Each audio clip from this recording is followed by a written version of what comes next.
오늘 낮 2시 윤석열 전 대통령이 첫 선고를 받습니다. 공수처 체포를 방해한 혐의를 포함해서 모두 징역 10년이 구형된 상태인데요. 두 분 변호사와 함께 형량 전망해 보겠습니다.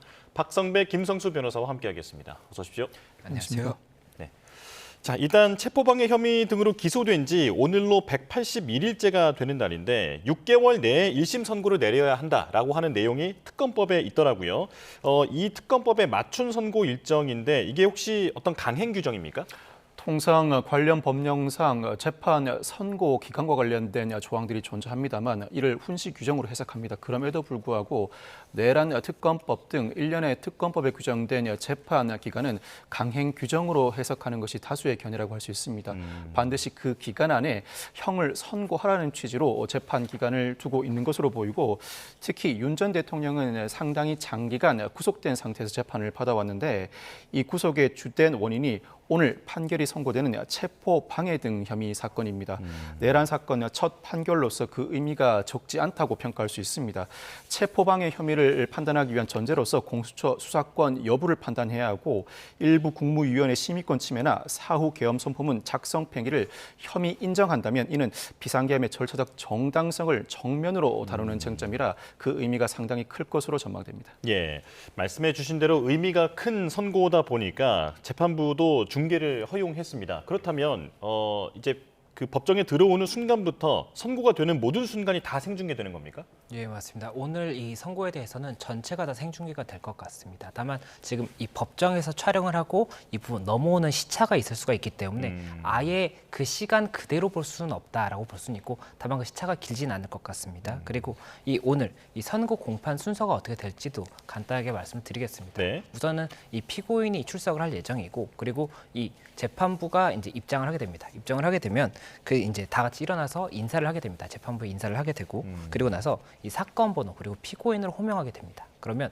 이 피고인이 앞으로 나오게 되고 그 상태에서 이제 주문을 낭독하고 이 주문을 정하게 된 이유를 설시하는 이 절차를 거치게 됩니다. 그리고 마지막에 이 항소 기간에 대해서 이 고지를 하는 그 절차를 거치게 되는 이 순서로 진행이 될 것이기 때문에 오늘 이 재판에서 여러 가지 혐의가 있지 않습니까? 이 여러 가지 혐의들에 대해서 각각의 이유를 어떻게 보고 또 어디까지를 유죄로 판단할지 이런 부분들이 굉장히 중요한 부분이다 이렇게 볼 수 있는 겁니다. 예, 대략 소요 시간은 얼마나 예상이 됩니까? 소요 시간은 정말 예상하기가 어렵습니다. 그 이유는 일단은 지금 현재 이 혐의가 사실관계만 봐도 5가지로 크게 나눌 수가 있습니다. 그리고 이 사실관계에 대해서 각각 굉장히 첨예하게 증거라든지 이런 부분들을 다투고 있기 때문에 어떠한 근거를 가지고 이 부분 사실관계를 인정했다든지 인정하지 않았다 이런 것들을 봐야 되는 것이 한 가지가 있고 또 그리고 각각의 혐의들마다 이 해당 사실관계가 어떠한 제명에 해당하는지에 대해서 판단을 하고 유무죄를 판단하게 되는 것이거든요. 그렇다 보면 그 부분에 대해서도 상당히 길게 설시가 이루어질 수가 있습니다. 예. 그리고 이 부분 유무죄에 대한 판단을 한 다음에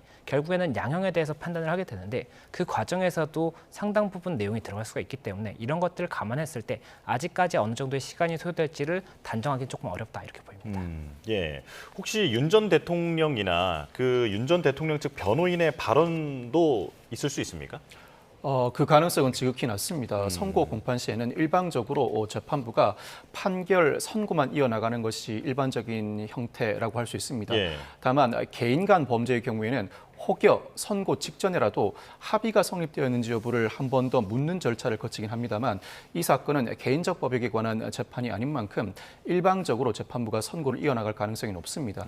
민사재판과 달리 형사재판은 판결 이유를 직접 구두로 상세하게 설시하는 만큼 이 사건 판결 선고 그 기간은 적어도 1시간 반 이상은 소요될 것으로 전망됩니다. 예. 그렇다면 윤 전 대통령이 어떤 혐의로 오늘 선고를 받게 되는지 짚어보겠습니다. 가장 중요한 것은 공수처의 체포영장 집행 방해. 이 부분이 내란 특검이 5년을 구형했더라고요. 그렇습니다. 이 사건은 크게 3가지 덩어리로 나눠볼 수 있습니다. 가장 중요한 부분이 체포영장 집행방해, 즉 특수공무집행방해 혐의라고 할 수 있습니다.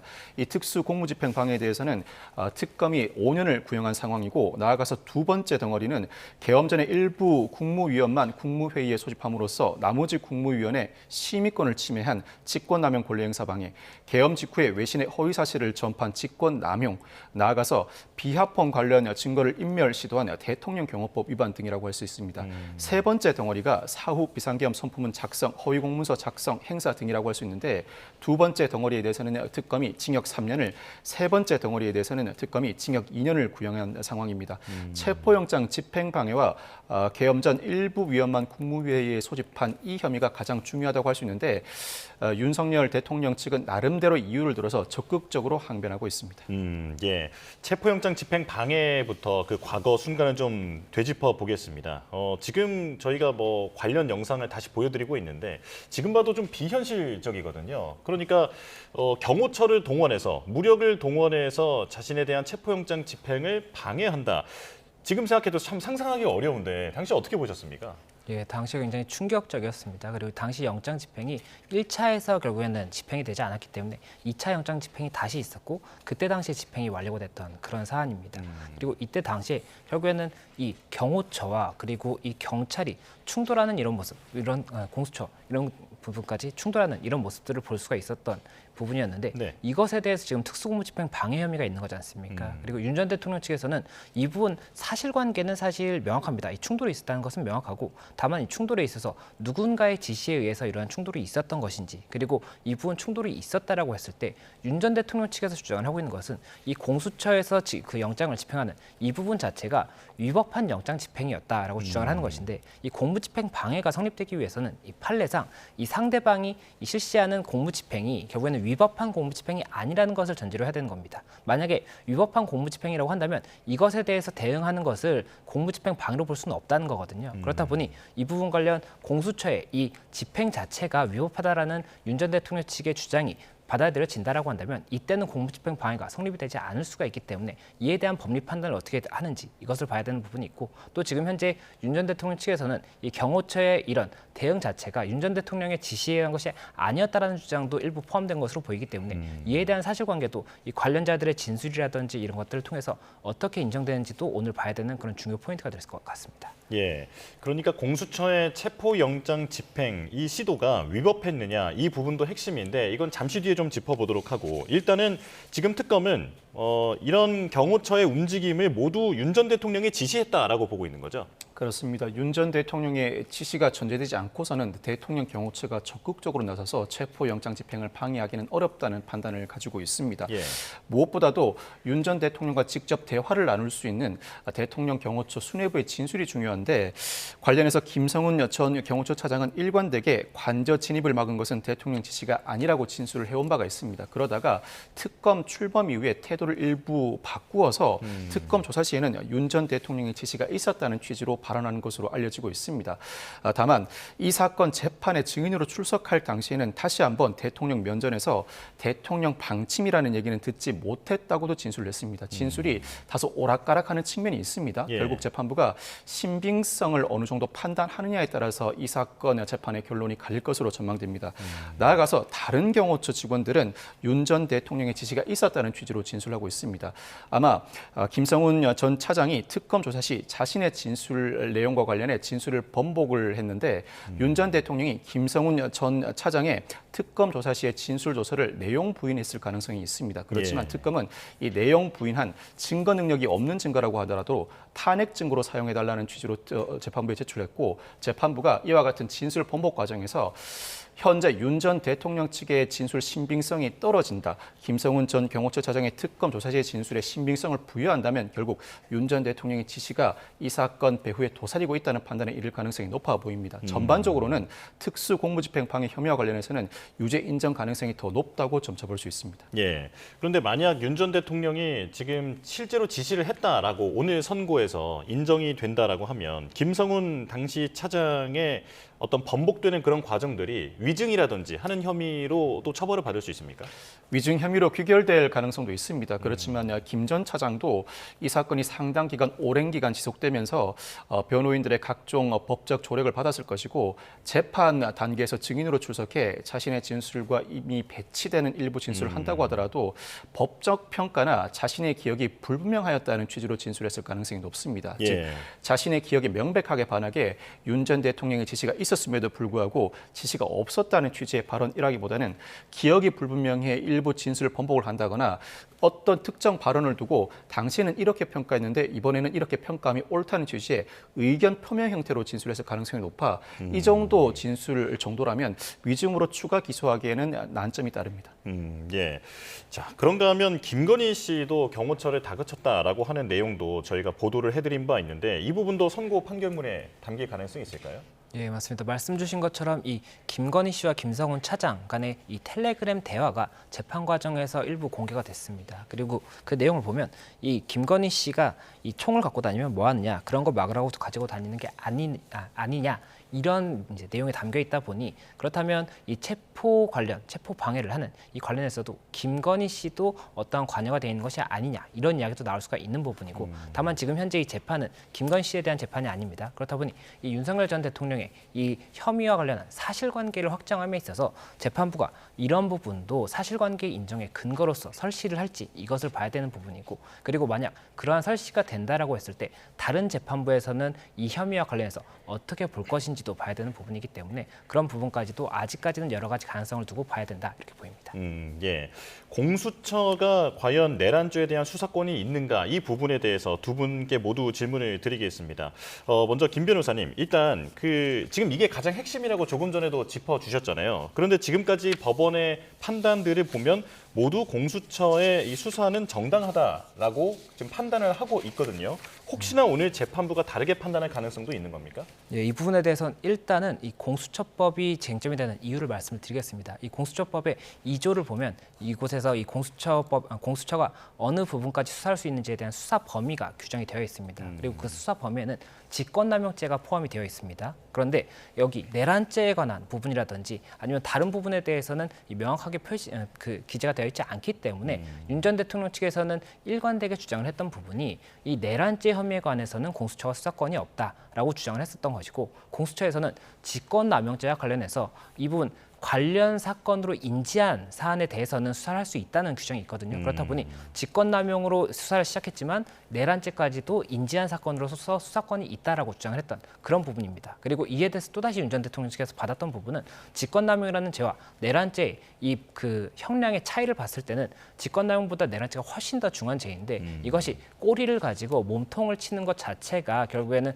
받아들이기 어렵다, 이렇게 주장했기 때문에 수사권이 있는지에 대한 쟁점이 하나가 있었습니다. 예. 그리고 또 한 가지가 체포영장이 이제 발부가 됐습니다. 발부가 됐는데 서울 서부지방법원에서 발부가 됐는데 이 공수처법을 보면 이 부분 공수처가 사건을 수사한 것을 이 부분 수사를 넘길 때는 서울중앙지방법원에서 1심이 진행되도록 되어 있습니다. 그렇다 보니 윤 전 대통령 측에서는 관할이 서울중앙지방법원에서 발부가 됐어야 하는데 서부지법으로 간 것에 대해서도 관할이 적정하지 않다라고 주장을 했었는데, 이에 대해서 공수처가 이제 반박을 했던 부분은 결국에는 이 공수처법을 보면 서울중앙지방법원에 하는 것을 원칙으로 삼고 있지만, 다만 어떤 뭐 증거의 소재지라든지 이런 부분을 감안했을 때는 형소법에 따라서 다른 관할도 가능하다는 규정이 있거든요. 그렇다 보니 이것을 통해서 서부지방법원으로 갔다라고 이야기를 해서 이에 대해서도 다툼이 있던 그런 부분이었는데, 당시에 이제 체포적 부심이라든지 뭐 2차 영장 발부, 이때 당시에도 영장이 발부가 됐었고 또 체포적 부심은 받아들여지지 않았기 때문에 이런 것들을 보면은 일단 재판부에서 몇 차례 정도는 판단을 할 때 이 영장 집행 자체라든지 이 공수처의 수사권에 대해서 공수처의 주장을 받아들였다라고 볼 수 있는 부분이 있었습니다. 다만 지금 그때의 재판부와 지금의 재판부가 다른 것이고, 특히나 그때 당시에 체포적 부심이라든지 이런 사건에 대한 이 무게와 지금 판결이 선고되는 것에서의 무게는 다르기 때문에 아무래도 조금 더 심도 있게 법리적인 검토를 할 수밖에 없고, 그 과정에서 이 부분에 대해서도 재판부가 혹시 다른 부분을 판단한다라고 한다면 공무집행 방해에 대해서 앞서 말씀드렸던 것처럼 이 공수처의 영장 집행이 적법한 공무집행이 아니었다라고 한다면 공무집행 방해죄가 성립되지 않을 수가 있기 때문에 이 부분까지도 변수가 될 수 있는 그런 부분이다라고 보이고, 다만 앞서 여러 재판부에서 이와 관련해서 이 체포영장이라든지 이 공수처의 권한을 인정했던 부분이 있었기 때문에 이것이 뒤집어질 가능성이 높지는 않다, 이렇게 이야기가 나온 것 같습니다. 예, 지금 법리를 쭉 설명해 주셨는데 윤 전 대통령 측의 주장을 제가 요약을 해보면 공수처가 직권남용을 수사하다가 내란을 인지해서 쉽게 말하면 타고 들어와서 이렇게 수사하는 것은 코미디다라고 주장을 하고 있고 그리고 관할 법원 문제도 제기를 하고 있습니다. 이 부분이 설득력이 있습니까? 이 공수처 수사권 부분은 이 사건이 처음 불거졌을 당시에 현직 판사들 사이에서도 격론이 벌어졌습니다. 아직까지 판례가 형성되지 않았고 공수처법이 신설된 지 오래되지 않은 상황이기 때문입니다. 전반적으로는 구속영장 발부와 그에 앞선 체포영장 발부 등 전반적인 판사들의 판단 경향에 비춰보면 이 사건에서도 공수처의 수사권이 인정된다고 판단할 가능성이 높아 보이는 것은 사실입니다. 그렇지만 단언하지는 못합니다. 예. 윤 전 대통령 측의 주장은 공수처가 고위공직자 직권남용 혐의로 수사를 진행하는 과정에서 관련된 사건으로서 내란죄 수사를 개시하였다고 주장하고 있는데 직권남용은 당시 윤 전 대통령이 현직 대통령으로서 소추되지 않으므로 수사조차 할 수 없는 사안이었다고 주장하고 있습니다.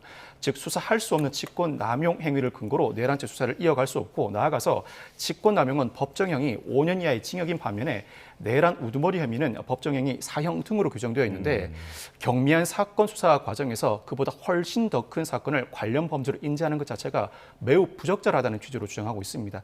일견 상식적으로는 받아들일 만한 판단이긴 합니다만 법리적으로 과연 그 주장이 받아들여질지는 아직까지 미수이고 이 법적 해석을 까다롭게 해낸다면 공수처 수사권이 인정될 가능성이 더 높은 것이 사실입니다. 예. 그런데 만약에 정말 공수처가 수사 권한이 없다라고 판단을 하게 된다면 나머지는 다 어떻게 되는 겁니까? 만약 공수처의 수사권이 존재하지 않는다고 판단하게 되면 이 사건 특수공무집행방해죄가 무죄로 기결되면 물론 그 혼란은 어마어마합니다. 예. 그 이유가 내란 우두머리 사건과 관련해서도 공수처가 일부 수사를 단행한 바 있습니다. 물론 공수처의 수사 이후에 검찰이 구속 기소한 이후 내란 우두머리 사건은 결국 재판부가 구속 취소 결정을 단행한 바 있습니다만 그때도 공수처의 수사권과 관련된 일부 언급이 있었습니다.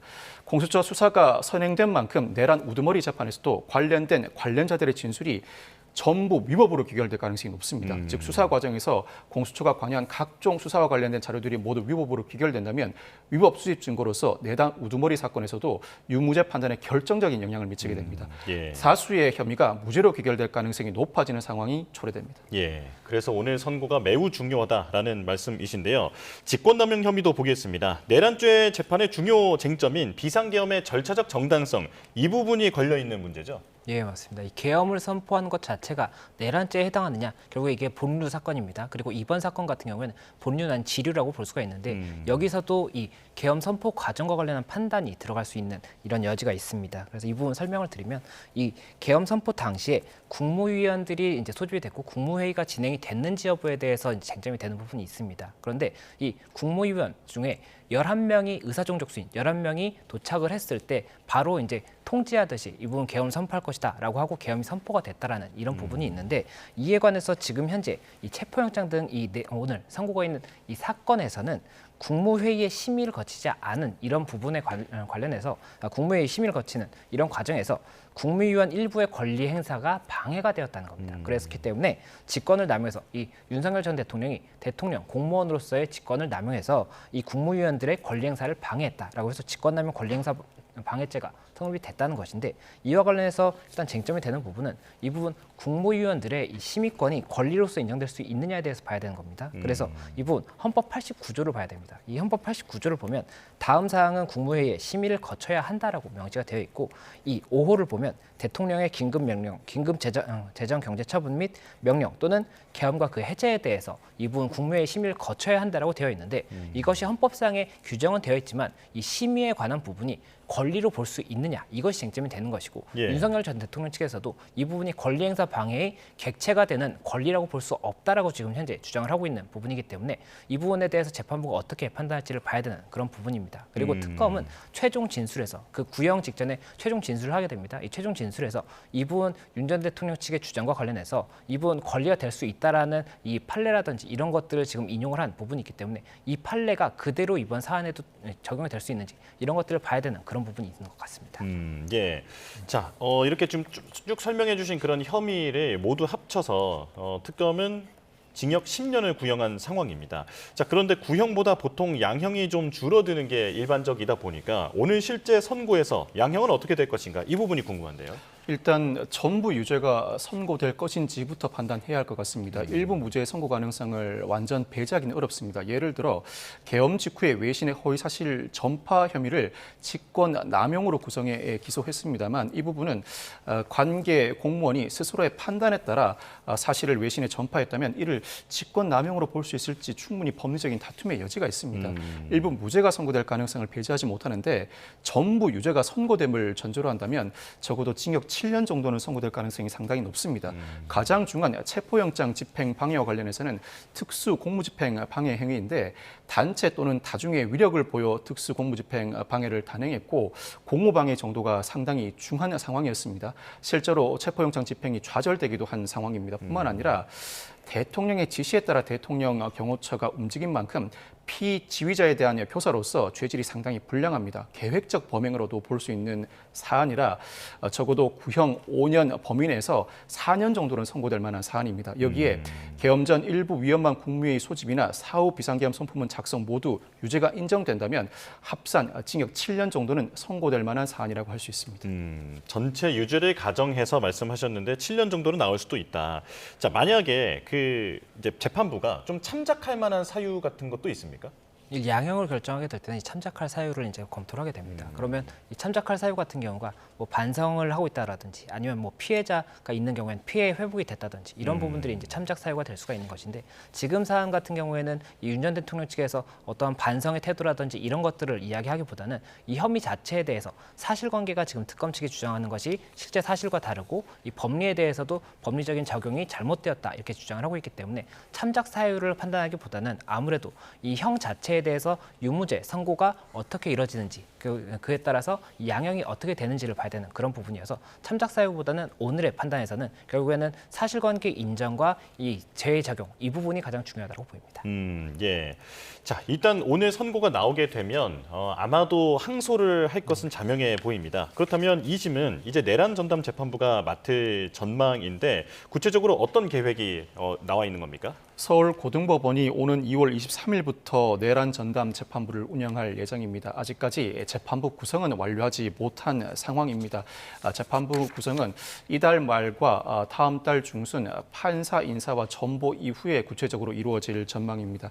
일단 그 사이에 오늘 1심 판결이 선고되면 특검이나 피고인이 항소할 경우에 그 항소심으로 사건 기록을 넘겨야 하는데 내란 전담 재판부가 구성되기 이전인 만큼 일단 형사 수석 부장 판사가 담당하는 관리재판부가 사건을 담당할 것으로 보입니다. 이 관리재판부는 본격적으로 배당을 행하기 전에 여러 절차적 사항을 정리하는 재판부라고 할 수 있는데 2월 23일 내란 전담 재판부가 인적 구성을 완료해 정식으로 출범하게 되면 그때부터 사건을 정식으로 내란 전담 재판부에 배당해 사건을 진행할 것으로 전망됩니다. 내란 전담 재판부는 특검법에 따라 1심 판결 선고일로부터 반드시 3개월 이내에 판결을 선고해야 합니다.